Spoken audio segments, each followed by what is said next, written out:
Hey there, Gary Parrish. Welcome back to the CBS Sports Eye on College Basketball podcast, where we sometimes discuss camel fighting, dodo birds, and leaky black. Matt Norlander is here with me. He's at home in Connecticut. I'm in a hotel room, as you can see if you're watching on YouTube, in New York City for CBS Sports Network. I'll be here all week in studio for CBS Sports Network on Wednesday night, doing Time to Shine, filling in for the great Adam Shine on Tuesday, Thursday, and Friday. A busy week up here. Looking forward to it. If you're watching on YouTube, please go smash the like button like you're Brandon Davies. You have consent. If you haven't yet subscribed to the YouTube channel, please knock that out while you're here. Let's get into it. So our last episode, our previous episode, was last Friday. Since then, nothing has really happened in the sport of college basketball. Not much to talk about. So we decided to make this episode our annual year in review episode. The question is simple. What were the biggest stories of the 2022 calendar year? Not necessarily last season, not necessarily this season. What were the biggest college basketball stories between January 1st, 2022 and today?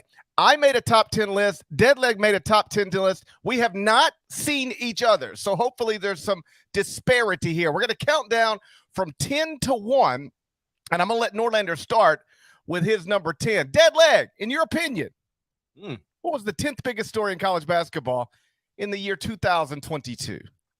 Well, right before I give you number 10 here, on Wednesday, we'll publish the 22 biggest stories of college hoops in the year 2022. So keep an eye out for that. So stuff that you think might deserve inclusion on this list, you may well find it at cbssports.com and on your CBS Sports app.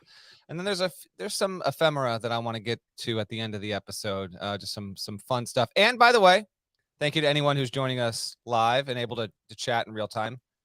Hello. Drop what do you think might be qualified? Some of your favorite memories, biggest stories. We want to see those as well. And we had a tweet sent out and we got some feedback there. So we'll get to that before we're done here. We're going to probably have, so yeah, you got a list of 10. I've got a list of 10. I would think at least 6 or 7 of those stories will probably be the same. So if my number 10 is GP's number 7 or GP's 8th is my 5th, we won't double up and talk about the same thing twice. We'll just mention where those are on our respective lists. With that in mind, let's get this bad boy rolling. I actually had a little bit of back and forth internally on what I should settle on with number 10. But I'm going to go with something that we've talked about a lot on the pod this season. And though it's been a storyline for 4 or 5 weeks, I still think it qualifies, and it's been pretty noisy. So this is kind of a conglomerate, if you will. It's Carolina going from number 1 to unranked, and then Purdue going from unranked to number 1. And that happened in the first 5 weeks of the season. That is historic. We had never seen, period, a team go from number 1 to unranked as fast as Carolina did. There had never been a team ever that had gone from unranked to start the season to number 1 as quickly as Purdue did. And Purdue did it faster than more than 4 or 5 weeks than the previous record setter. Those two things ran parallel to each other. And if you want to toss in, I would toss in Zach Edey's National Player of the Year campaign that's built out. I would fold that into the Purdue story, but it's really how the top of the poll has been a huge plot twist from what we expected there. And we've mentioned the Tar Heels and their issues and some of their successes plenty of times on the pod. But as we get to, flip into 2023, when I look back on what's happened in this calendar year, I think what Carolina has failed to do after a lot of hype, and then what Purdue has done with Edey's National Player of the Year campaign and those things running side by side, that would be my 10th biggest story of 2022. I'll also mention, it's kind of a sidebar to that, UConn is off to its best start since 98-99. It's also undefeated. It's kind of right there. So that's also involved in that, but that's my item 10. Do you have that on your list? And if not, thoughts, GP? I have all of that on my list, and it has suddenly occurred to me, 5 minutes into this thing, we really should have talked about this in advance because we're just not using the same criteria. It's fine. How about instead of thinking of this as a list, countdown 10 to 1, it's just an excuse, a device to talk about some of the biggest things that happened in 2022. That's correct. Yeah. Okay. Right. Because my number 10 is Purdue and UConn both going from unranked to number 1 and number 2 in the AP poll.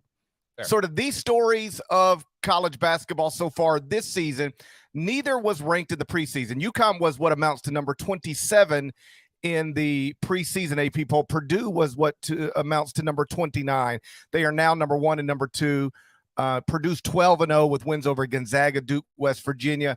UConn 13-0 with wins over Alabama, Oklahoma State, Iowa State. All 13 wins for the Huskies have come by double digits. And then they both have National Player of the Year candidates. Zach Edey at Purdue, Adama Sanogo at UConn. They are currently, for whatever it's worth, number 1 and number 4 in the KenPom Player of the Year race. In between them, at number 2, Kansas's Jalen Wilson, and number 3, Gonzaga's Drew Timme. So that's what I had at 10. But I have you had the Carolina slipping as a separate one. Okay, I'm just going to go ahead and ruin this. North Carolina is my number 1 story of 2022. We're 5 minutes into this thing. I told you we should have talked about this. Hold on. You forgot this is live. That anything connected to North Carolina, period, is your number 1 story? I think North Carolina's 2022. Everything that happened in North Carolina in 2022 is the biggest college basketball story of 2022. I'll walk you through it real quick. So they lose on January 22nd, 2022, dropped to 12-6 overall, 4-3 in the ACC under first-year coach Hubert Davis, replacing a legend in Roy Williams. Then they start to get better, beat Duke at Duke in Coach K's final home game on March 5th. Amazing story. You'll remember that forever. Then they beat Duke again in the Final Four on April 2nd, 2022 to end Coach K's career. Amazing story. You'll remember that forever. Make the national title game. Go up 16 points in the national title game. And then lose to Kansas 72-69 on April 4, 2022. Voted number 1 in the preseason AP poll on October 17, 2022. And then they dropped to 5-4 after a loss to Virginia Tech on December 4, 2022. Fall completely out of the AP poll. Fastest preseason number 1 to fall out of the top 25 in more than 40 years. To me, North Carolina and everything that has happened to that program, everything that program's gone through from January to this day, is the most memorable, biggest thing in college basketball in 2022. That was the biggest load of crap I've ever heard. Dude, these are multiple different stories. Okay, you ready for this? North Carolina falling out of the AP poll and Purdue going to number 1 is multiple different stories. Yeah, those happen in parallel. Same timeline. Same timeline. These all happen with the same program. Not all the same players. But fair enough. Now, the good news about this is that it's going to allow you is that it's ruined. The good thing is that it's ruined the podcast. We're good. That's good. You got a trivia time you want to screw up right now? I did not prepare any trivia time. The truth, I knew we were going to have different criteria. I didn't know it would be this vast. We should have. Okay. Of course, it's okay.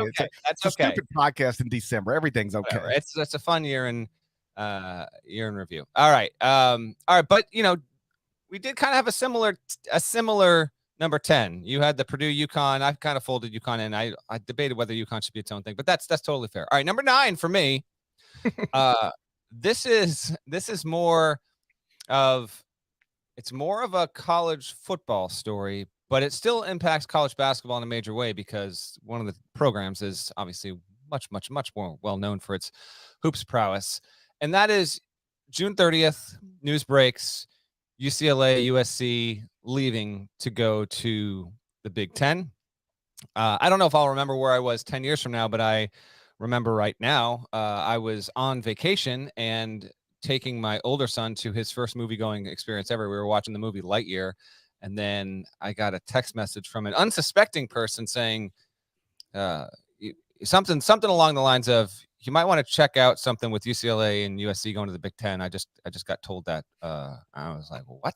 And phones on silent, but I saw the text flare. And so for like the final half of that movie, I'm just like, no, I'm not watching whatsoever. So that was fun and certainly wild. And then I think it became official, I want to say later that afternoon, but UCLA leaving the Pac-12, a move that will be official in 2024. I mean, 11 national titles, 19 Final Fours, top 4 program in history, obviously now coached by the greatest coach in UCLA history, and Mick Cronin, not to mention it, had a guy who was pretty good at his job named John Wooden. Right. And that move fairly seismic, and maybe I won't say definitely. We'll never say definitely when it comes to conference realignment, but maybe it's the final major piece of like truly seismic activity on that. So although driven by college football, I still think the impacts and effects on college basketball are notable. I actually wonder, and I've had a couple conversations with some commissioners and coaches. There's a curiosity that if we look up at the end of this decade, 2029, 2030, will UCLA and USC both, just be no better than 6th best, 8th best, 10th best in that league? Will that geographic disparity will actually negatively impact that program, both of those programs, GP, in a major way? I certainly think it's conceivable. That remains to be seen. We'll have to wait years down the road. But to me, that was the 9th biggest story in college hoops in 2022. Okay, didn't make my list at all. I acknowledge it is a massive college sports story. I just don't think it matters that much to college basketball. Like, how much will your life change? I mean, you're not going to watch UCLA Arizona anymore, but you're going to watch UCLA Indiana. Like, who cares? That'll be awesome. Yeah. No. Yeah. I don't think it matters much in the sport of college basketball. I will say, to your point, here's my prediction. Every university that made its on the field competition more difficult for money will end up regretting it. Everyone. That's pretty much almost been the case. We've mentioned this a few times, I think, this year in 2022 and going back before. I mean, there's very few schools that are in a better position from a winning standpoint, dating back to Boston College in 2003, Miami, go on down the list, keep going. Nebraska, Rutgers hoops is now actually in a better spot. But for the most part there, I think Utah's in a better spot marginally than it was before. Missouri's in a worse spot. Oh, now let me be clear. If you can jump from non-Power 5 to Power 5, do that. Absolutely. Yeah. Like Houston going to the Big 12. Yeah. I'm saying when you go from the Big 12 to the SEC for money, you're going to regret that. When you go from the Pac-12 to the Big 10 for money, you're going to regret that. Now, when you can go from non-Power 5 to Power 5, like TCU did once upon a time, well, now look at it. TCU football is in the college football playoff. TCU basketball is nationally ranked. When you can make a jump from outside the ropes to inside the ropes, you that's a no-brainer. You have to do that. I should have been more specific. But when you go from, like, Oklahoma and Texas are going to regret going to the SEC when they struggle to win football games the way that Texas once did, and Oklahoma has almost did without exception under Lincoln Riley. And I think USC and UCLA will regret moving from the Pac-12 to the Big 10 because every winning becomes difficult. And there's fans don't get off on how nice your charter plane is. What fans love is you going 11-1 and playing for a championship. And I know that on some level that'll be easier with an expanded playoff, more teams get in, but Oklahoma's path to getting to a playoff is much more difficult than it ever was in the Big 12. It will be. And I think that's something that they will regret. But from a basketball perspective, again, I just don't think it changes the dynamic too much. The Big 10 is still going to be a great basketball league. The Big 12 is still going to be a great basketball league. I don't think it matters that much. Number 9. My number 9. Patrick Ewing running Georgetown straight into the ground. Okay. This was not on my top 10. It will be on the 22 biggest stories there. It'll be somewhere in the teens, but yeah, go ahead. So Georgetown, once the calendar flipped to 2022, went 0-20 last season. The Hoyas are currently 5-28 in the year 2022 with one game left. They play at DePaul on Thursday. So barring an upset, Georgetown is going to finish 2022 5-29. It's a program that hasn't won a game against a Big East opponent since March 13th, 2021. They are currently 169th at KenPom. I went and looked this up earlier this morning. Craig Escherick was fired after student protest. They had student protest on campus in following the 2003-2004 season, and that Georgetown team finished 124th at KenPom. This one is 169th. And Georgetown finished 175th at KenPom last season. So 175 last season, 169 this season. Craig Escherick brought about student protest on campus at 124. John Thompson III never finished outside of the top 70 at KenPom in 13 seasons. Patrick Ewing has never been better than 63 in the previous 5 seasons, and he's on track to finish outside of the top 160 for the second straight year. This is a program that made the Final Four 3 times in a 4-year span in the 80s. Played in the title game twice in that span, won it all in 1984. Obviously, and this is sort of a weird deal, Patrick Ewing is responsible for the greatest years of Georgetown basketball and also responsible for the worst years of Georgetown basketball. That's a wild story. It's going to be really one of the bigger stories as we head into 2023. Is he going to have is he going to swallow his pride and resign, or is this going to have to? Are they going to have to fire him? He'll resign. He'll resign. You can. I don't know. I don't know. No, you cannot. I've had keep conversations with people about this. There is split opinion in the industry about this. One person who's familiar with Georgetown, I wouldn't say that they're like ultra familiar with Patrick Ewing's thinking, but they posited that he straight up will not quit on his university. He will not step down. No. The way it will work is, I mean, he's not going to quit. Like, I'm tired of doing this. It's going to be. We're not doing a mutual parting here. It's either he steps down. No. Here's the way it's going to work. Here, I bet you $500. This is the way it works. They tell him, we don't want to fire you, but you cannot continue as coach. So how do you want to go about doing this?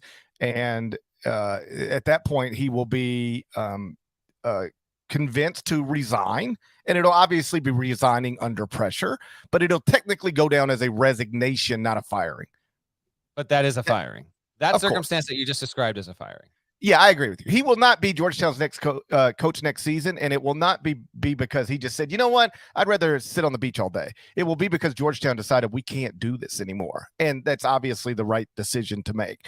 I mean, you can lie to yourself and maybe not even lie to yourself, just convince yourself like, oh, wow, this has gotten really bad, but we'll get it back on track. We'll get it back headed the right direction. But when you back last season with this season, there's just nothing anybody can say. I mean, there's no way to spin this. Even if I said, hey, take that $500 I just won from that bet with Norlander, and I'm now going to give it to you, and I'm going to say, just give me your best defensive Patrick Ewing coming back for the 2023-24 season. You just can't do it. I mean, even if your best explanation rationale isn't good enough at this point. And I don't say this to be mean or with any. I've said it 100,000 times. I grew up. Patrick Ewing is the first big basketball figure in my life. I mean, like, not Michael Jordan, not Magic Johnson, not Larry Bird. It's Patrick Ewing, because I was a college basketball fan before I was an NBA fan. Patrick Ewing is my introduction to college basketball. And I was hoping he would get this going because I thought it would be the coolest of stories. It just hasn't worked, and there's no way to get around it at this point. All right, my number 8. Let's go with the trivia time here. Okay. How many Kentucky players in their program's history, men's college basketball, have won a National Player of the Year award? How many Kentucky players have won National Player of the Year? I'm going to say have won a National Player of the Year award. I want to be specific with my wording there. Have won a 6. national, have been recognized. Oh my God. 6. I need the bell ding on this thing. I do not have the bell ding. I do. Okay, you're on the money there. I'm not going to ask you to name them because you can't name more than 3. Anthony Davis. Yes. That's it. I'm done. Yep. John Wall won the Adolph Rupp Trophy, but that was not considered among the Big 6. That trophy has since been discontinued, but it was a National Player of the Year recognition. Wall won it the year. Evan Turner swept all the National Player of the Year awards, but he won it, so he counts. And then the other 3 were Forrest Sale back in 33. I know you remember him. Leroy Edwards in 35, big time. Yeah. And then Jack Givens in 78 when Kentucky made the Final Four. They were all 3 of those won the Helms National Player of the Year. My 8th biggest story of 2022 was Oscar Tshiebwe's legendary Player of the Year campaign for Kentucky. He averaged 17.4 points, 15.1 rebounds. He became the first player in more than 4 decades to average at least 15.1 rebounds in a season there, guided Kentucky to a 2 seed, a huge rebound season after the year before having one of the worst seasons in program history. We know how that ended. We'll get to that in just a little bit. He also averaged 1.8 steals a game, 1.6 blocks per game, and was a tremendous poster player for the upside of transferring, particularly as a high major player. Sheboy was one of the 10 best freshmen in the country when he was a freshman playing for Bob Huggins. And then that wound up going sideways. He winds up going to Kentucky and just becomes a dominant, affable force, one of the faces of the sport. And you win National Player of the Year at a blue blood, and a blue blood that plays as a top 5, top 6 team in the country. I think that's a pretty major story overall. It loses a little of its luster because Kentucky failed to get even one win in the NCAA tournament, but Sheboy was irresistible and undeniable, and a unanimous pick for National Player of the Year. We don't get that every single season. That was my number 8 story. Did not have that on my list. Considered it, obviously, but I sort of like somebody wins National Player of the Year every year. Like there's not. I mean, it's awesome. It's an awesome achievement, obviously, but like that's something that is there every year. Although I do have Sheboy involved in at least 2 stories going forward, and we'll get to them. My number 8 was, if you'll accept it, oh boy, so sort of everything that happened at Louisville in the year 2022. Chris Mack went to 7 NCAA tournaments in 8 years at Xavier. Didn't last 4 full seasons at Louisville. Made the NCAA tournament, and it's wild to look back at. Like, if everybody could have just shut up, how much better off would Louisville basketball be right now? If everybody could have just relaxed. I know, but remember, like Chris Mack was, well, actually, I think Chris Mack, that's actually an interesting one. I don't know if he was technically fired or resigned. No, he resigned. He said, I'm done. And they paid him anyway. He resigned. I think my recollection of that is that he was like, all right, enough's enough. And they were like, yeah, we think so too. And then they just sort of talked it out. Yeah. And he got paid. I will say, I mean, yeah, it was a significant amount of money. I believe the story is that Chris approached them first, saying, hey, let's figure this out. Yes. And but I was like, as I was going through it this morning, I'm like, dude, if everybody could have just said, hey, this is bad, this is not going well right now, but like, let's just get through this season and we'll and sort of look up and see where we're at. Louisville basketball would be in a million times better place right now. You know, didn't last 4 seasons, but made the NCAA tournament in year 1. That's 2019. In 2020, he would have made it. KenPom projected Louisville as a 4 seed in the 2020 NCAA tournament. And then the dumbest pandemic of my lifetime prevented that tournament from happening. So, like, let's just say we don't have a pandemic. Wouldn't that be something? Wouldn't that have been something?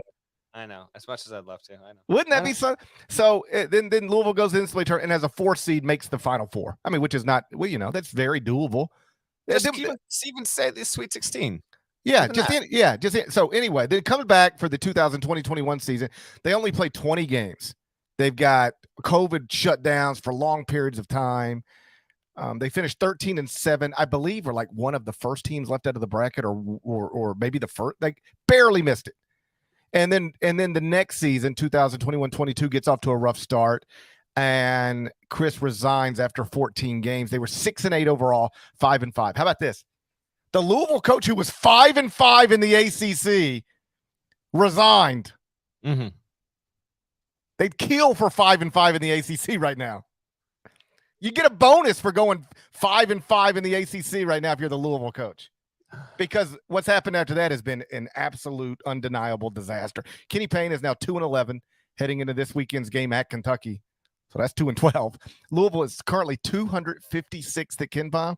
That's the lowest among all power conference programs, including Cal. They are lower than Cal. I think Cal's up to 241. Wow. Cal beat, I think, UT Arlington's brains in. Finally got to win. Cal's off the board. Yep. UT Arlington should have been more careful. Yeah. So like Louisville's in between Stetson and Milwaukee. Just like Georgetown, this is one of the biggest programs of my childhood, and it is in such a bad situation now. And I really do believe if there's a 2020 NCAA tournament, and if everybody just relaxes last season, and perhaps if there's no extortion case, if Chris Mack were still the coach at Louisville today, Louisville's program would be in a much better place and be heading for good things. I would bet that $500 I won earlier, I would bet that on that.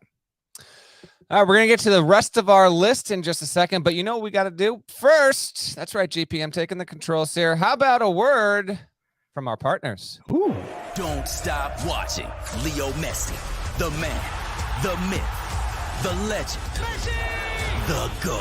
Utterly explosive. The UEFA Champions League. Stream PSG matches live February on Paramount+. All right, so let's get to 7 on our respective lists here. My 7-1 is not a good story, but it is a major story, and these are the biggest stories, in our opinion, in the year 2022, and it is the arrest and subsequent suspension of Chris Beard. There's actually an update that we can provide to this story since we last spoke, because on Friday night, Christmas Eve, the 23rd, there was a statement that was released on behalf of Randy True. She is the fiance of Chris Beard, and that came out close to the 7 p.m. Eastern hour on the Friday of Christmas weekend. In that, I'm going to read this statement for you. If for whatever reason you did check out on College Hoop Stuff for a few days, by all means, completely understand it, but there is an update on this story. Beard remains suspended. Texas has not said much. Texas is actually scheduled to play again on Wednesday. Here is what Randy True's statement said, and she released this through her lawyer. Chris and I are deeply saddened that we have brought negative attention upon our family, friends, and the University of Texas, among others. As Chris's fiance and biggest supporter, I apologize for the role I played in this unfortunate event. I realize that my frustration when breaking his glasses initiated a physical struggle between Chris and myself. Chris did not strangle me, and I told that to law enforcement that evening. Chris has stated that he was acting in self-defense, and I do not refute that. I do not believe Chris was trying to intentionally harm me in any way.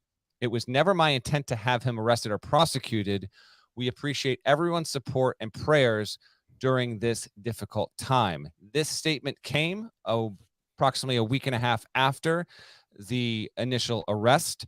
I will note that officers did note and see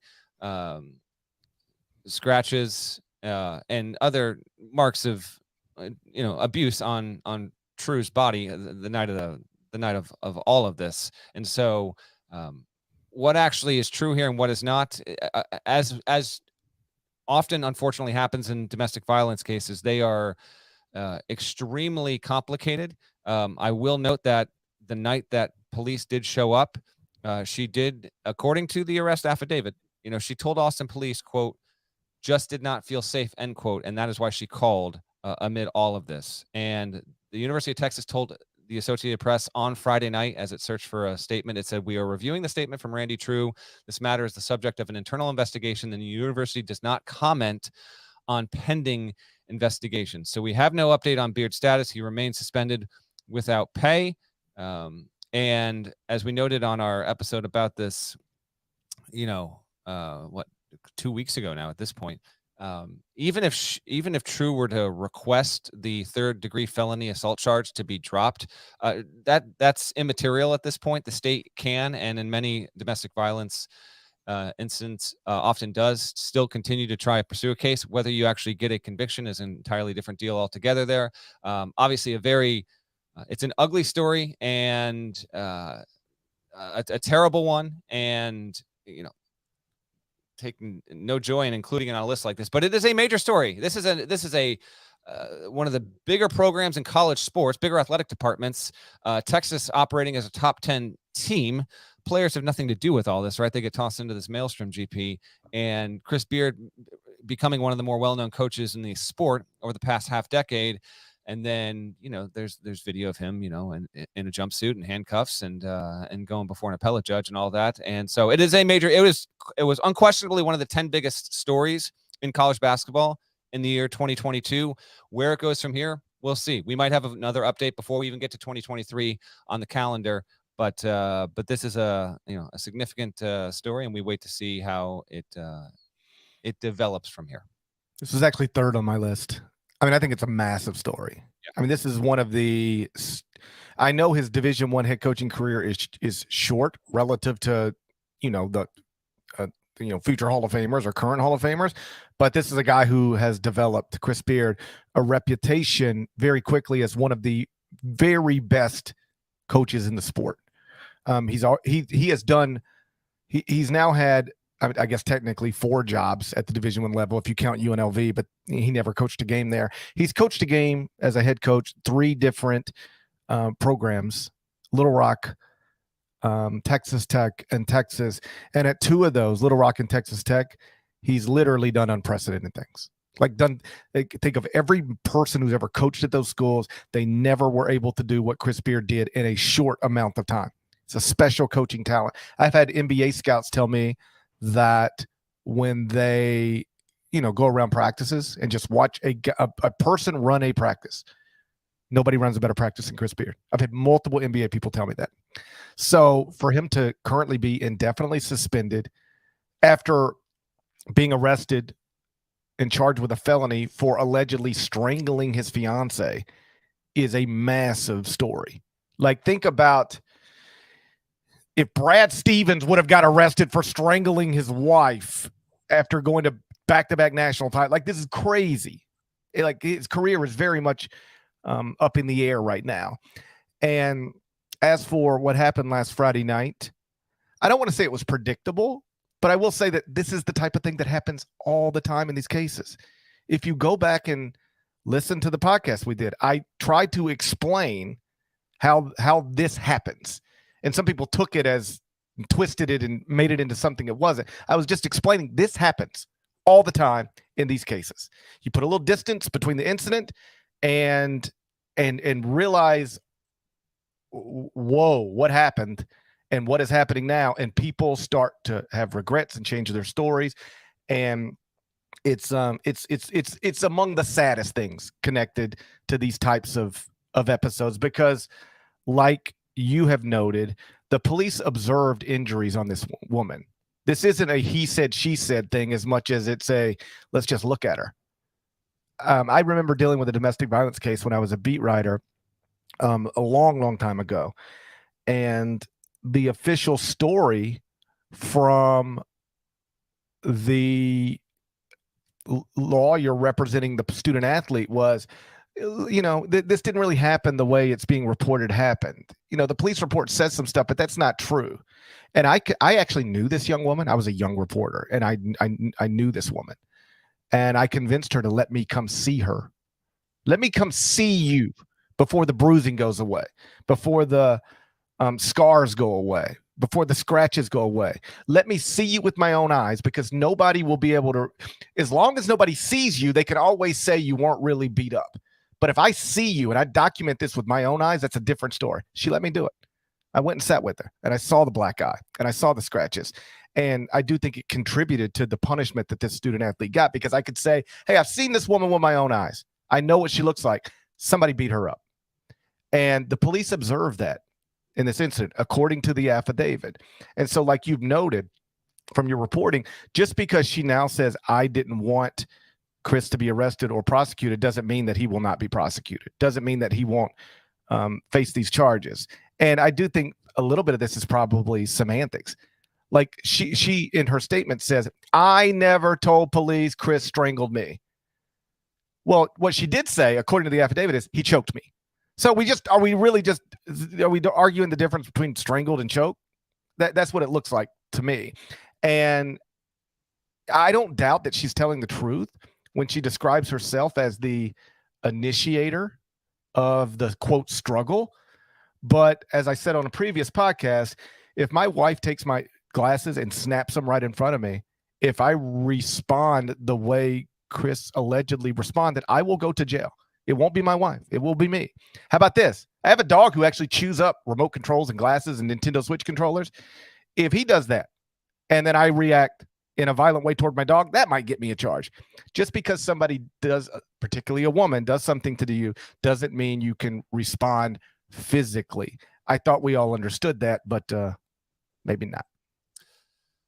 We'll see where we go with that story. And obviously no shortage of people still, and understandably so, if not rightfully so, believe that Chris Beard shouldn't be coaching at Texas, regardless of whatever statement his fiance is putting out. And yes, issues of domestic violence and how victims respond initially versus how they respond once there is some time between the incident and any of the follow-up statements. The stories can change, but that doesn't necessarily change the incident and the behavior at the heart of the matter. We'll see. What's number 7 on your list, GP? The IARP decides to just let all the programs move on without any real penalties. Whether that's Memphis or Arizona. This new committee that was supposed to reshape the way we do things basically just punted on their responsibilities, which is fine, whatever. But for years, folks at Memphis, Arizona, and other schools dealing with IARP cases were very concerned about the possibility of eventually getting a postseason ban. And so far, none of them have. And at this point, I'm assuming none of them will. Yeah, this didn't make my top 10. It will absolutely, obviously, make my list at cbssports.com. It will be pretty close to the top 10. The only reason why I didn't make my top 10 was because we had a lot of nothing burgers or minimal burgers with all of that. But in that in and of itself is a major development overall from a storyline perspective, considering the build-up and the build-up and the build-up to all of that. What do you got? Before I go my number 6, let's have you tee it up first. What do you have for number 6? This is one that included Oscar Tshiebwe, as I noted earlier. Lots of great bigs return to college basketball because for two reasons. A, the NBA doesn't really want them, and name, image, and likeness. Drew Timme, Oscar Tshiebwe, Hunter Dickinson, Zach Edey, Armando Bacot, Trace Jackson Davis. These are all guys who are established, like all-American level players, and they came back to school. As somebody who has to write every October or November, like the preseason All-America teams, I got to write the lead for that. And I'll go back and I'll look at the year before and I'll be like, God, there's only we had 3 teams. We got to do 3 teams. We did 3 teams at the end of last season and only 1 player's back. Only 2 players are back. And name, image, and likeness combined with the way the NBA just doesn't value traditional bigs anymore has led to a bunch of All-American level guys coming back, and they're almost all bigs. And that is that's a direct reflection of the way the NBA feels about them. And then as we've gone over for years now, these guys, I genuinely believe if name, image, and likeness didn't exist, and Drew Timme could speak for himself, but if name, image, and likeness didn't exist, Drew Timme would just be on with it, whatever that looks like. He'd be on a 2-way deal, or he'd be a second-round pick on a 2-year guaranteed contract.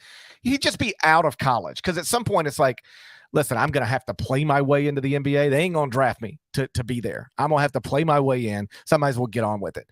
But now with name, image, and likeness, there's you can honestly look at these players and say, hey, Drew Timme, yeah, if you enter the 2022 NBA draft, you'll be picked in the 40s or 50s or something like that. And you'll sign a 2-year, $1.4 million contract. And that's unbelievable. But you can make more money than that playing college basketball at Gonzaga. The most money you can playing basketball next season will be at Gonzaga. So you should just stay at Gonzaga. The way bigs are devalued at the NBA level, combined with the emergence of name, image, and likeness, really changed the sport in a significant way. No doubt about it. Not on my list, but under heavy consideration, and will also be on the greater list overall. That's just, one of the biggest stories of the offseason there. Qualifies as one of the biggest stories of the year, and we've got a lot of familiar names. And part of the fun of this is that the one name that returned that was a decently sized name, biggest human, is the biggest player right now is Zach Edey, and he wasn't really in that conversation when we talked about this in the offseason. There really wasn't a lot of speculation over whether he would leave anyway. Right. But it's interesting to note that he's actually the best of the group. Next on my list, I'm wondering where this is on yours. I gotta figure this is in your top 10. We're going back to February, and I haven't decided fully. These are side by side for the purpose of this podcast. I haven't decided what'll be ahead of the other one when I write this, but I have them literally side by side, and that's the fracas, the melee with Juwan Howard and Wisconsin in the post-game handshake line, going after Greg Gard initially, then lunging at Joe Krabenhoff, the Wisconsin assistant. The reason why this might be arguably the bigger story is that there is video to accompany it. Chris Beard's arrest didn't make the national news. I actually checked in on CBS Evening News and NBC the following day just to see. That didn't make national news. Juwan Howard's fight made national news. It made national nightly newscasts there. And I think Howard has been a well-known public figure for 3 decades, going back to when he played at Michigan. And then you have the video element with all of this. He was obviously suspended to end of the rest of the regular season. And you just normally almost never see a head coach in this kind of spot, this kind of position. And this prompted obviously plenty of discussion and a lot of digging in of heels on both sides. It is, I have to note, and happy to report that seemingly Greg Gard and Juwan Howard have buried the hatchet in many ways, and in fact, I think they had some sort of thing they did, or photo op. I don't know what it was, but at Big Ten Media Day earlier this year. So happy to report that. Although apparently, like, Howard also had an issue late in the game. Someone hit me up. I didn't see this in real time, but I think I saw him in a huddle. He was getting pretty. Something happened. Yeah, he was. But missed it. like, Yeah. it was just. I don't want to make it. I'm not making a mountain. Yeah, it felt like people that are anti-Juwan Howard. It's one of those things. Right. You know how this goes. You have this thing with Wisconsin. Anytime this ever happens again, people are going to pounce on it, and It's the Grayson Allen effect, if you will. You do this, you develop a reputation after one major incident. Anytime you even get close to that behavior again, everyone's going to just flock to it like moths to a flame. So anyway, that's next on my list. Is that one on your list, GP? I didn't put it on my list, and I know that in the moment it was big because it's like leads the podcast. It is national news, and yes, it's because of the video element. Like, you can show it on national news. Here's a basketball coach slapping another basketball coach. Of course, that's going to make national news. But as I thought about it from the perspective of December 27, 2022, didn't amount to anything. Juwan Howard kept his job. Greg and Juwan, if they're not cool, they at least took a picture together smiling. It just feels like nothing, like Chris Beard getting arrested. Like, that changes something. Juwan Howard slapping a Wisconsin assistant it was like this thing that happened and everybody was talking about it and watching the replay, and then it doesn't matter. Yeah. Okay. I still think it's attached to Juwan Howard's image, and I don't know if that fades away. Well, that is true, because the way you described this latest incident, I don't even know if it was an incident, is exactly right. If that were Mick Cronin doing literally the exact same thing that Juwan Howard did, people would just they'd just be like, man, it looks like the greatest coach in UCLA history is a little upset. That's all anybody would have said. But because it's Juwan, like, I wasn't watching the game live, but I did see it somewhere. And it was like, ooh, look at Juwan Howard. And I was like, yeah, it looks like he's a little upset coaching basketball. I don't care. Nada, you can jump in real quick here, because Nada mentioned in the comments that was at Jumpman. That was at the Jumpman event in Charlotte there. Did you pick that up in real time, being in the building there, Nada? No, that was afterwards. I didn't pick that up till afterwards. It's funny, though, because certain things, the one thing I worry about with this Juwan Howard thing is that certain things do travel with certain coaches, and unfortunately, I don't want to see this travel with Juwan, but unfortunately, it may be one of those things that ends up traveling with him because of how big it was and it being a national news story. Well, I do think like, all of my personal interactions with Juwan are awesome. Like, I've never had a bad moment with him. Every interview, every just like sit down at a grassroots thing. I've never, like, I find him to be a pleasant, thoughtful, likable guy. I think he just has a temper, and that doesn't excuse it. I just think it explains it. I think he can go. I think he can go from 0 to 100 pretty quick. So can Fran McCaffrey, and he's never shaken that either here. Right. Yeah. Every time Fran slams a chair, that becomes a. And you had Fran trying to burn holes for someone's head, like, or an official's head, in like 3 games ago, right? Like, it's just, he looks like he becomes possessed. So I don't know. I think Juwan. My impression of Juwan is nice man, incredibly talented, seems like a great father, and he's got a bit of a temper, and that shows up sometimes. I want to be clear that we've said this before. You can't slap people in the handshake line. That's crazy. That's crazy. It's crazy behavior. But I think he's got a temper that probably runs a little further than most people's. All right, let's get to our top 5. Here's my number 5. My number 5 story of the year is, and I almost think a little bit of this has been, and this folds into a little bit what you talked about earlier. So you're not gonna have the same number here. Kansas came back from a 16-point deficit to win the national title.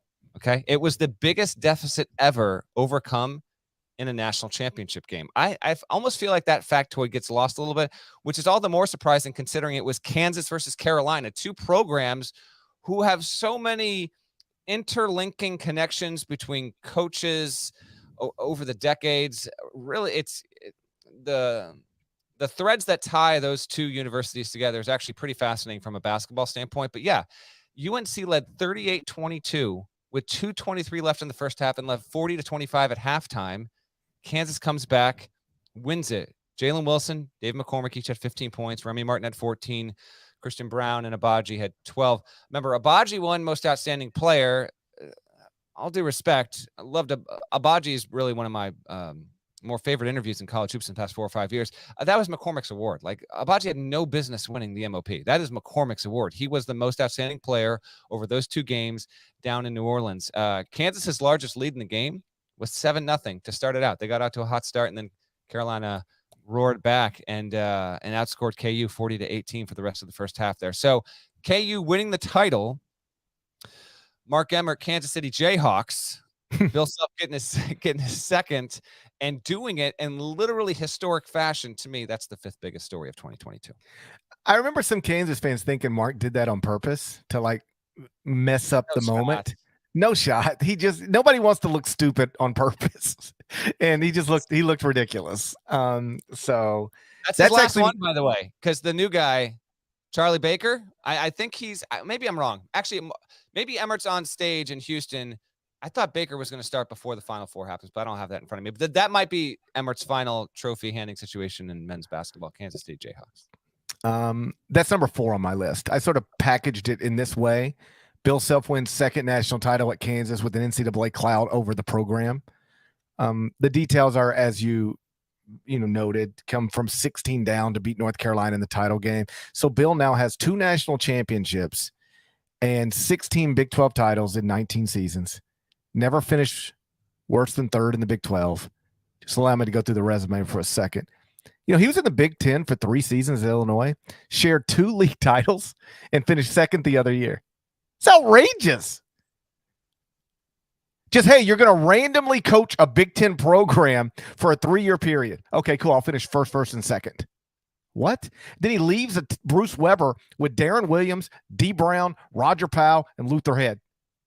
So then Bruce, I think 2 years later, takes, a group to the national title game. Bill Self has now coached in 3 leagues. The WAC? I should have asked. That was a trivia time. Can you name the 3 leagues Bill Self's coached in? Yeah, of course you can. Would you have known the WAC? Yeah. You would have known the. Yeah. Oral Roberts. Tulsa. Tulsa was in the WAC. Oral Roberts was an independent while he was there. Independent. I was gonna say, well, yeah, that's. And I didn't know if Oral Roberts was in a league, and then Tulsa being in the WAC back when the WAC was. Well, it was a different WAC than we know now. It was a different WAC than we know now. Okay. So he's coaching 3 leagues. He's won multiple titles in all 3 leagues. The accomplishments are incredible, and that's why he is now widely considered to be the best active coach in college basketball. So you said that was number 4 on your list. Did we miss what number 5 is, or did we already touch on that? Well, I just wanted to double up on the Kansas conversation while you were noting it was number 5 for you. It was number 4 for me. Number 5 for me. Okay. The Peacocks in the Elite 8. That low, huh? I got this. By the way, a lot of people want this, so here we go. One more time. What I did not include in that drop, by the way, is and no, I will not do an impression of you doing an impression of Peacock. You also said the name Jonathan Chama while making. We'll note St. Peter's did not play Baylor in the NCAA. I know. I was just on a roll. I was feeling myself a little bit, And I was like, what else can I do that nobody else can do? And I was like, pronounce Jonathan Chama, so I'm going to do that too. It just felt I was feeling myself a little bit. I was like, nobody can do a Peacock impersonation like me. Nobody can do a Jonathan Chama pronunciation like me. I'm going to put them together. I go down in history. No matter what happens from here, Norlander, no matter what happens from here, I have a legacy. And my legacy is that I can incorporate a Jonathan Chama pronunciation into a St. Peter's Peacock impersonation. It's true. Our Twitter account asked for your favorite memories from the pod. This one. The funniest part is you tried to the funniest part of that whole thing is that you tried to tee me up on it And you had no idea. Oh no, I'm ready for this. I've been Well, yeah, practicing on my car back from the studio to the hotel. The way that I remember this, and we'll get to the the actual damn team here in a second.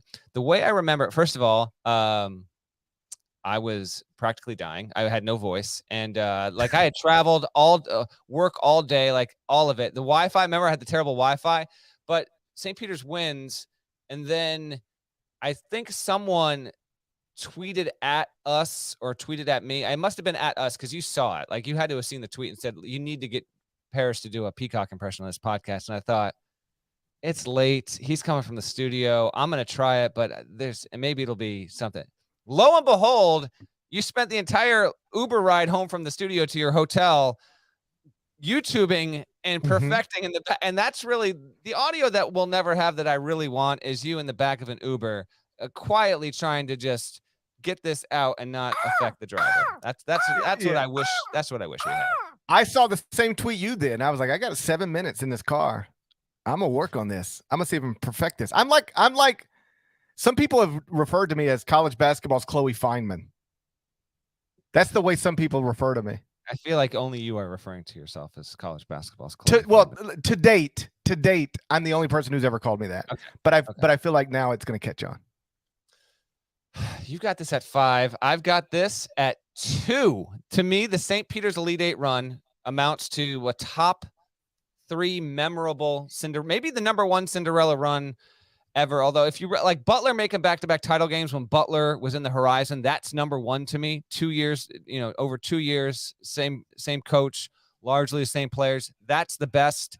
And then I would say probably Mason to the Final Four, the way Mason did it. And then St. Peter's here as a 15 seed getting to the Elite 8. The team won 7 straight going into the NCAAs, was given practical. I mention this every March when we do our Selection Sunday show. What I love about the tournament is there will inevitably be, 7, 8, 9, 10 different games where you'll see people talking about this is going to be an upset. This is going to be upset. No one, I know that like statistically speaking, if we had gone to the CBS Sports bracket games, 4% of people would have picked St. Peter's over Kentucky. So I get that. But the point is, in terms of discussion, no one was giving St. Peter's a shot, and nor should they. But what a fantastic freaking game that was against Kentucky. Largest lead was 6 points for Kentucky with more than 3 minutes to go. They lost it because of the free throws. I went back and looked at the box score of the Kentucky game. St. Peter's went 18 for 21 from the line. Kentucky made more foul shots, 23 to St. Peter's 18, but went 23 of 35 from the line. That's really amounted to the difference there. But to me, it's like the Murray State win. Murray State was a good team that had lost 2 games all season, man. They beat them by 10, and then they beat Purdue 67-64. Jaden Ivey's college career ends with a 9-point game against the Peacocks. Zach Edey, this year's front runner for National Player of the Year, he had 11. St. Peter's, again, awesome from the foul line, 19 of 21, and they only had 8 turnovers to produce 15, had 9 steals to produce 2 steals. That game was never – I watched that game with some fellow hacks out in San Francisco because that was an off day. I was out there obviously covering Duke and Gonzaga in San Francisco. So I watched that at some sort of sports bar. It was actually a pretty good vibe. It was Paulo Banchero's parents were at a table next to us watching this, and it was an amazing game. There was never a larger margin that whole game, St. Peter's Purdue, than 6 points. My last note on this is we talk about St. Peter's. We'll always talk about St. Peter's. I actually want to mention the players on this that helped do this because I think as we get 5-10 years down the road, I think Shaheen Holloway's name will be overwhelmingly associated with this run. And I understand that he's the coach, and maybe Doug Eddard a little bit because he had the mustache and he got the big NIL deals. But Casey Ndeffa was the best player on that roster. Clarence Rupert, Matthew Lee, Daryl Banks, Hassan Drame, Doug Eddard. Shouts to all of them for giving us one of the better NCAA tournament stories in the event's history, and a refreshing reminder amid another story that didn't make my top 10, but will be on the site on Wednesday. NCAA tournament expansion concerns, like we're still not there with all that stuff, but this St. Peter's run, setting the table for what it would eventually be a pretty talked about story in the offseason was a reminder of why the tournament is awesome the way it is and doesn't really need any kind of tinkering. It also, what St. Peter's did last season sets Purdue up for a Virginia type bounce back, which it's not apples to apples because one was in the Sweet 16 and the other was in the first round. But I couldn't help but think Virginia loses to UMBC, comes back, wins the national title. We could be Purdue loses to St. Peter's, comes back, wins national title. Like that's very much on the table. Agreed. You got any more St. Peter's notes before I get to my number 4? I will say I'm not proud of this, but like as I was putting a list together, I was like, all right, trivia time. I trivia time myself. Sometimes when I'm alone, I trivia time myself. And I said, okay, start naming St. Peter's players from last season. And I was like, Doug Eddert, and then I just started doing a Peacock impersonation over and over again to distract myself. I don't know how memorable the individuals are outside of Shaheen and Eddert, but that story is a story that people will remember for a long, long time. Yeah, it's the Gulf Coast thing. You remember Andy Enfield, and you remember that they were Dunk City, but you don't. I mean, I remember Brett Comer and Bernard Thompson. I remember Andy and Amanda. That's it. Let me look up this roster here. Hold on. Brett Comer and Bernard Thompson, I think, were their 2 best players. That was 2013 Florida Gulf Coast. Nobody got more television time than Amanda Enfield. That's true. Here we go. Sherwood Brown. How do you not remember Chase Feeler, Eric McKnight? Oh yeah, McKnight. Yeah, he was one of the bigs there. But the point is, I wanted to at least mention those dudes because they did a great job. They deserve recognition. All right, number 4, and this is where we split on our methodology.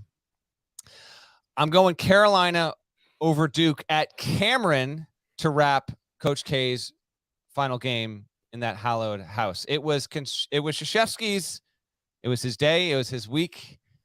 And then it was North Carolina's night, my man. 94-81. I was there courtside. And the craziest stat for me about the game is that Bacot at 23, Love at 22, RJ Davis at 21, Brady Manick at 20. It was the first and only time UNC in its history has ever had 4 players score at least 20 in a game. And they did it in this game. They did it at Cameron. And it was a couple things tied to this. One with the podcast. I remember being down there in Chapel Hill. In Durham. It wasn't in Chapel Hill. And you saying it would be the funniest thing ever, man, if Carolina. Because remember, like now we've got the Carolina tournament run all the way to the title game. But right before this game, like Carolina was a bubble team. It was a bubble team. It conceivably could work its way into the tournament. It wasn't unthinkable. They weren't like far out. They were just kind of a true like on the fence team, and almost given no shot. And it's just another reminder of why we should never allow ourselves to ever truly be stunned at any result in sports, but why we should always allow ourselves the capacity to be stunned and shocked by this, because it makes sports that much more enjoyable, that much more fun. I separate the last game at Cameron versus the Final Four. Obviously, we're going to be getting to that if this one comes first. I've still got that on my list.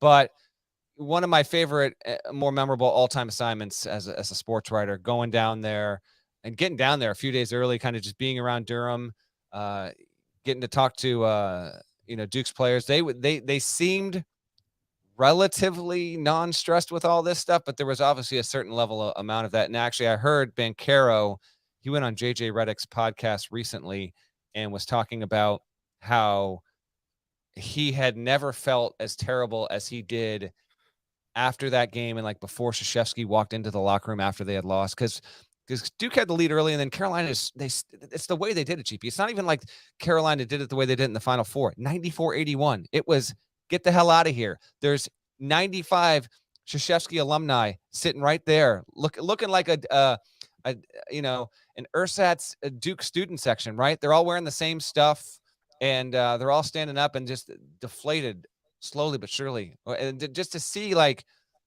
Battier next to Wojo, next to Redick, next to all these guys, and to see Carolina do this, just an awesome all-time story. That's number 4 for me. Yeah. I remember that podcast right before the game, and I was like, nobody's like, have we talked about like how funny it would be if North Carolina wins this game? Because it was like not even part of the discussion. And then I remember watching the game from home, and this is the way I sort of processed the whole thing. Oh, wow, they might have a chance to do this. Oh, man, are they going to do this? Surely Duke's not going to let them do this. What in the world? They did it. Like, it was like I kept waiting for something to change, and it just never, in that second half, it just never did. Instead of Duke making that run to get back in it, it just like Carolina kind of pulled away. And yes, that was a big moment. And, sort of the way I try to think about these things are what will you remember in 5 years? What will you remember in 10 years? And North Carolina winning at Cameron in K's final home game is something that you will, if you follow college basketball, you'll never forget that. Again, I incorporated all of that stuff into North Carolina and made North Carolina in 2022 number one.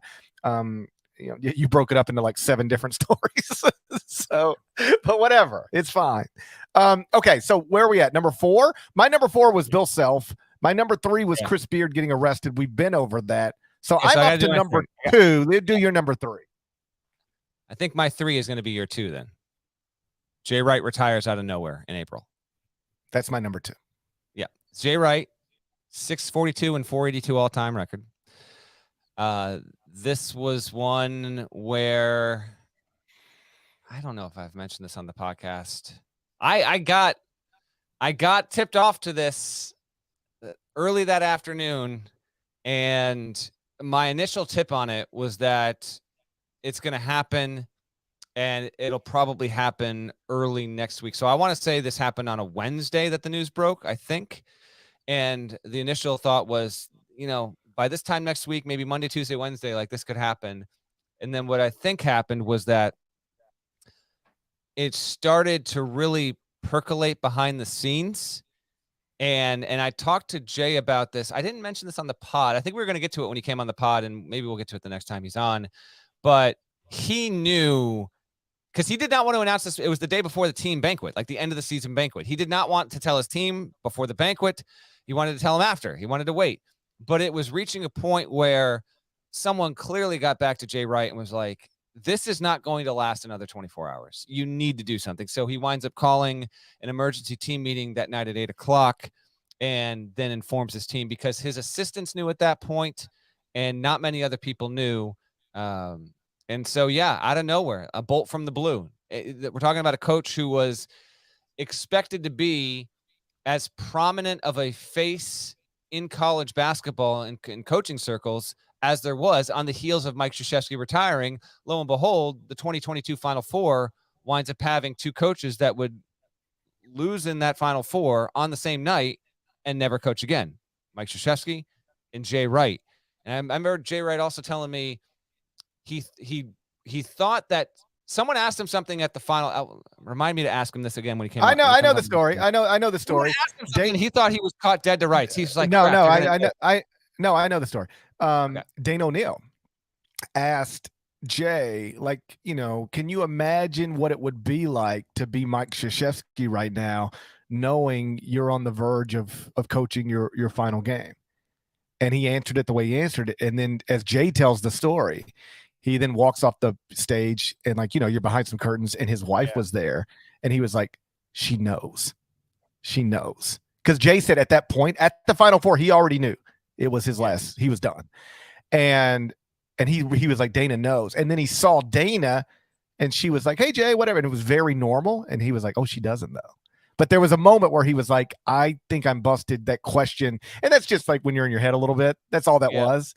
But he did have that moment where he was like, oh, wow, Dana knows. And if anybody would know, it'd probably be Dana, right? Because she was his beat writer and, is based in Philly and, like, knows that program better than anybody. Yeah, and there was also a moment that we shared on the pod. I don't have the drop here ready, unfortunately, where Dick Weiss, Hoops, who also always asks, knows Big East basketball, Villanova, as well as really anyone, been around forever, Hall of Fame writer. And so as had become custom at some point in the past decade, whenever Hoops would tee up Jay at a press conference, he would say, Hoops is in the house. And I always be like, Hoops is in the house. And on this one, they lose. He asks a question, and Jay Wright says, Hoops is in the house. And as Hoops starts asking the question over the mic, they've got crosstalk, and Jay says, I get to say it one last time. And so I don't know if he did it subconscious, but he says it. It's clear as day. And if you were, there was no reason to think that that's the whole thing. That's why this story's so high. It came out of nowhere. But if you had any inclination about it, he, on some level, I think the weight of this decision was reaching such immense proportions. Because I remember talking to Jay afterward.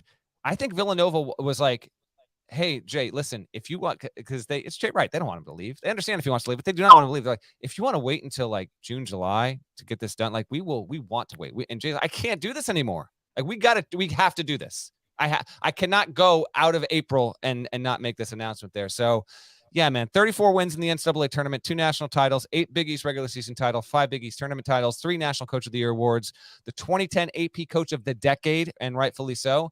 And he was also an assistant on the gold medal winning Olympic team that captured gold in 2021. Huge story. Any other thoughts on our colleague, Jay Wright? Our colleague, our friend and colleague, Jay Wright. I do think that the hoops moment was a tell. Whether he did it intentionally or not, that was a tell. It's one of those things where you say something and you know what it means, but nobody else possibly could. Like, I don't mean to compare myself to Jay Wright. But I did recently surprisingly leave a job, and I knew I was doing it a few days before I announced it, and I was still doing that job. And there are moments, if you go back and listen to a radio show like on Wednesday or Thursday, the days before, I'm not encouraging anybody to do this. Trust me, I'm never going to do it. But I can remember these moments where I was saying things and I was like, oh wow, like this is really winding down, and nobody else knew it other than like, my wife or whatever. We're very close. But like there are moments I'm sure you could find in those shows. Dane O'Neill. Yeah, Dane O'Neill knew. Yeah, Dane O'Neill knew. And there are moments. I don't remember the specifics of it, but I remember at one point talking to my producer on air like last Thursday, and it was like, oh, you don't even need me here. Like, see, everything, like something happened with us. It's like, see, everything's fine without me. It doesn't matter. It doesn't really matter if I'm here or not.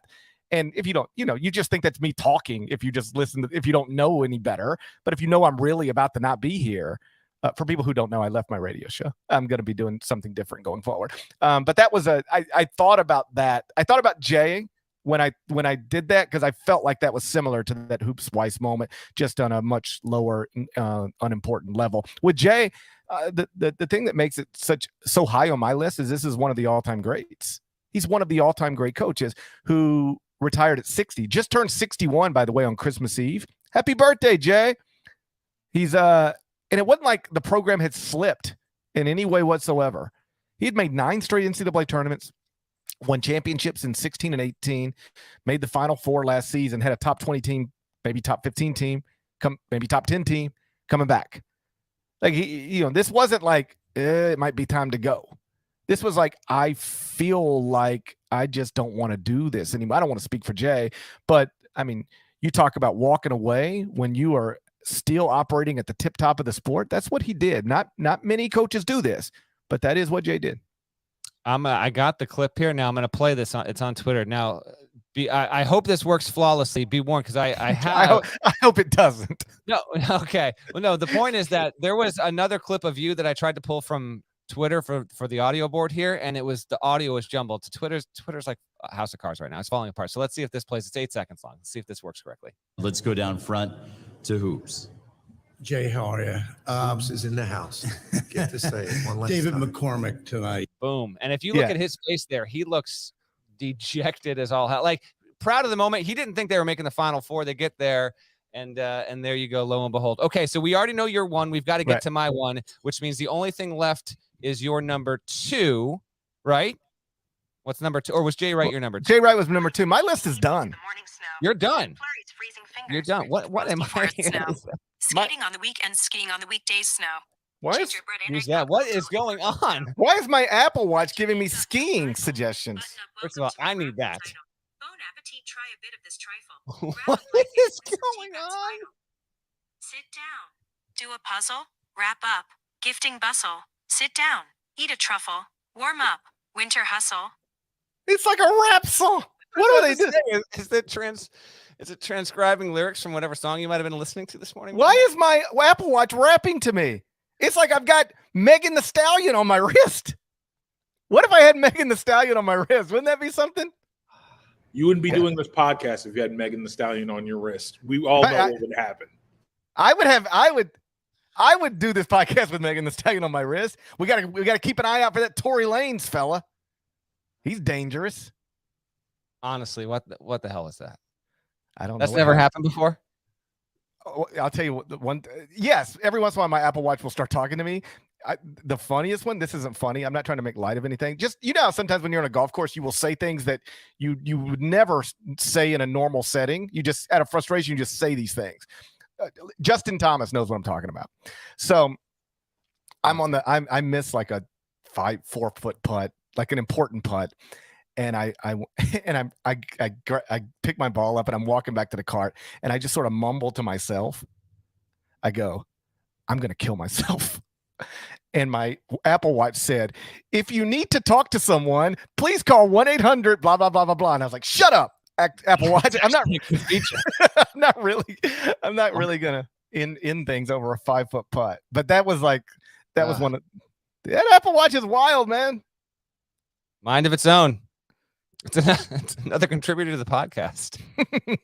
I was wondering what was going on there. Okay, last one before we get to a few fun to wrap it up here.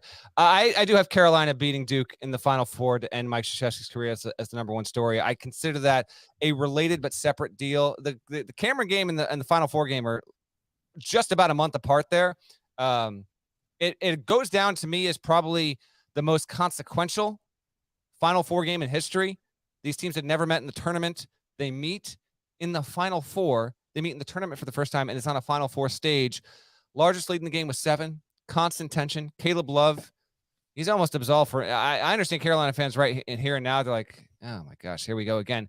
He had 28 points and hit one of the biggest shots in Carolina history. One of the biggest, not the biggest, obviously, but one of the biggest. RJ Davis had 18. Baycott 11 and 13. Baycott completed a first ever 6 doubles and 6 NCAA tournament games. No player had ever done that before. Banchero had 20. Keels had 19 for Duke. It's also, it was our first normal tournament since 2019. It's Coach K. You going in, we don't know. Is it going to be his last game? Is it not going to be his last game? It winds up being his last game. He loses to Carolina.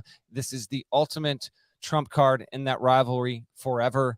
Carolina has the upper hand on Duke forever because of this. And it's just phenomenal that we were gifted these two programs on a stage that big. The only thing that would have been better, obviously, would have been a national title game, but whatever. We get it in a national semifinal. The game was tremendous, and UNC seals it with Love shot over Mark Williams' outstretched arm. And to me, because it was those two programs and it was Krzyzewski, and because my Guster sticker was on television 79 times that game, it's the biggest story of the year, 2022. That's a list. That's a list. Here's some one of my favorites, some ephemera, if you will, stuff that didn't make it toward the top. I loved. Well, first of all, a few notable passings. Let's mention that. Rest in peace. Let's end on a. I won't end on it. Let's end on a joyful note. Pete Carrill. Tell me about everybody who died, Norlander. All right, Pete Carrill. Just a quick handful. Pete Carrill, Caleb Swanigan, Adrian Payne, Bill Russell. Obviously more known at the NBA level, but really one of the early college greats at San Francisco. Louis Orr, we recently lost.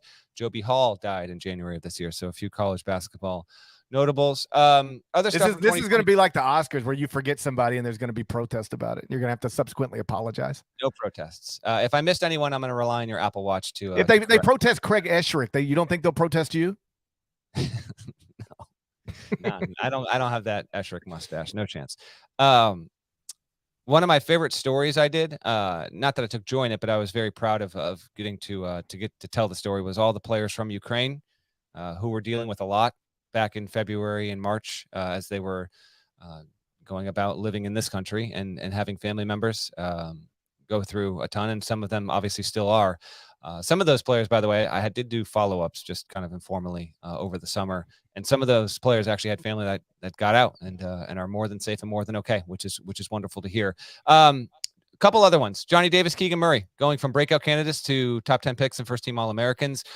One that didn't make my list because it's not truly a college basketball story, but it was like college basketball. It was podcast attached. Was Banchero going 1 as a last-minute surprise in the NBA draft. That's not really a college basketball story, but we did do a whole profile of Banchero on the pod. So if you follow the pod, for our intents and purposes here, that was really one of the bigger stories there because everyone had Jabari Smith going until 7:15 that night. Leaky Black coming on the pod, big time. Have to mention the Guster sticker, everything that came along with that. That was just unreal. And then going on stage with Guster in August, that was an all-time memory there. So my continued thanks and shouts to the guys in Guster. I love Drew Timme, soft guys. Post game where he wanted to curse, but he actually for a rare time he filtered himself, which was awesome. Because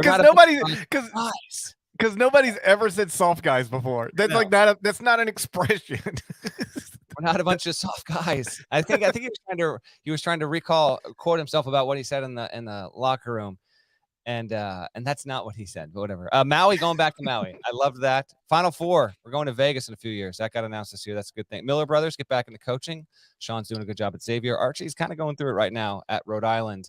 What else? Podcast memory that I enjoyed was Leaky Black, obviously getting on the pod. Jerry Palm dropping daggers on folks. Remember when we had him on for one random bracket episode and he was just destroying fools left and right. I think he took out an entire program there. I think he took out the whole ACC. I think that's what he did. Yeah, I think he did. He took out the whole ACC. Me asking you who was Dean Smith before he was Dean Smith, and you said he was Dean Smith. Remember that? Remember that? Well, he was. I know. That might be my favorite podcast moment of the year. Also, a few from Twitter here. Somebody I saw in the comments, somebody said, I forgot about this. That time my wallet went to New Jersey. Oh, yeah. My whole phone and wallet went to New Jersey. had to recoup that from New Jersey. And then somebody mentioned the time I lost my passport and CBS ID in Las Vegas, and it had to be returned to me by a woman who made weed cookies. Yeah. That's a true story. Had some big ones there. Another person says, when you the pre and post game analysis of Coach K's last game at Cameron, specifically when Parrish speculated on what it would take for him to get ejected from the game. Do you remember what he'd have to be ejected? I think he had to urinate on the court. No, on a ref. It was on not the court, on an official. That was yeah. We got a few notes on people thanking us for the Bellarmine podcast, specifically because they were so confused at first, and then they loved it when Bellarmine beat Louisville and it became super relevant on the podcast. For sure. You're welcome. That's true. That's all nada. Yeah, that is a nada special right there. I initially cussed about that. Yep. And now look. At us. Someone said Parrish's story of covering from Cameron indoor with his head and taking heavy damage. I don't remember that. Maybe something happened when you were at a previous Duke game. I told a story about being on, if you're on press row at Cameron, like you have like 21-year-old boobs on your head. Like that's a thing that's happening. Okay. So, all right.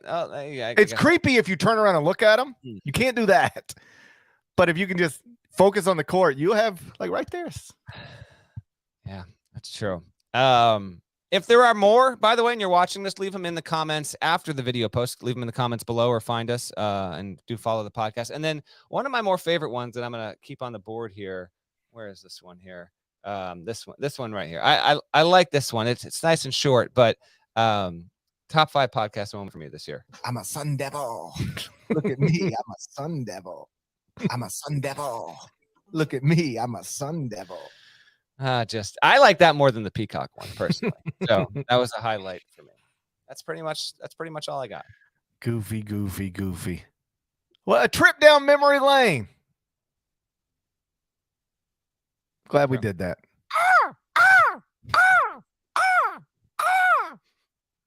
Shouts to Devin Downey. Shouts to Chester, South Carolina. Shouts to Larnell and Huck. Thank you guys once again for listening to Eye on College Basketball Podcast. If you're not subscribed, please go subscribe anywhere you subscribe to podcasts, including Apple Podcasts, Spotify. Over at Apple, leave nice reviews. 5 stars, type some words. There's more of us than there are of them. If you haven't smashed the like button yet here on YouTube, please knock that out. Subscribe to the YouTube channel, and we will talk to you again real soon. Till then, take care.